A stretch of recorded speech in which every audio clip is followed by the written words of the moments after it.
Good morning mga ka-super mom, mga ka-almusal. Eto na, mag-aalmusal na tayo. Tinitingnan ko baka matutuluan ako dito sa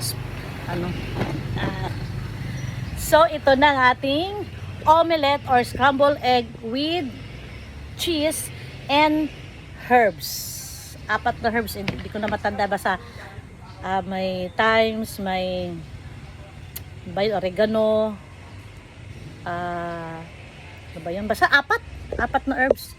So, masarap ang ating almusal. Very healthy. Egg with herbs. 4 herbs siya. At cheese. And 2 slice ng anong tawag nito? Wheat bread. Yan. So, and of course, meron tayong Bear Brand Adult. Ha? Ay, wag daw banggitin ko anong brand.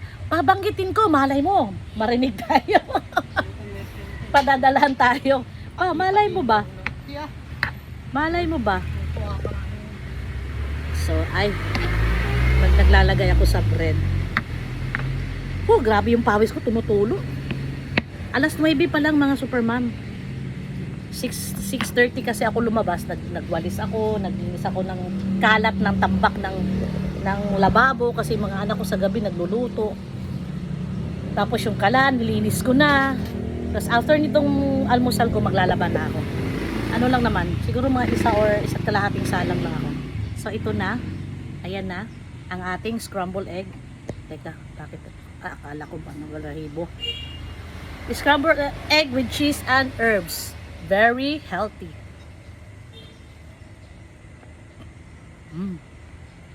Sarap.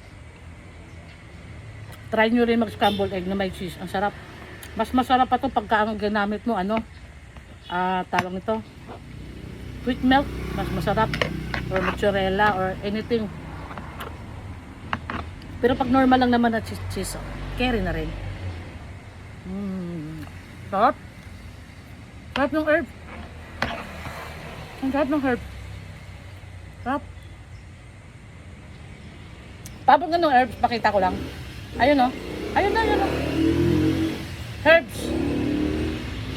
Pakita ko yung herbs. Ang sarap. Super. Sarap. Ito yung binibili ng anak ko. Ang pangalan ay Herb Seasoning Mix. Ang pangalan. Ang nilagay ko kanina, yung mixed herbs ng basil at saka majuram. Ang nilagay ko kanina, akala ko 4.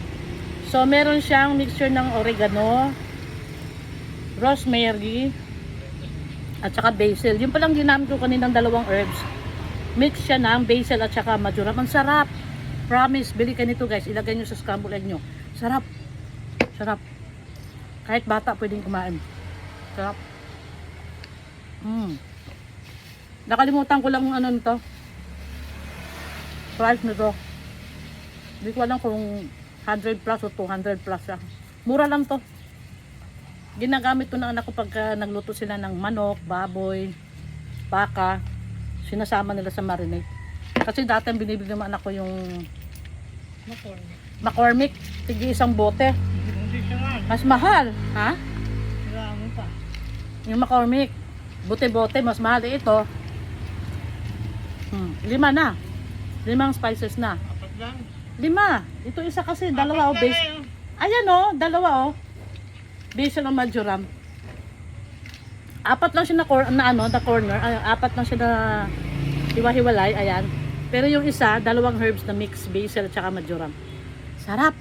Bili na kayo.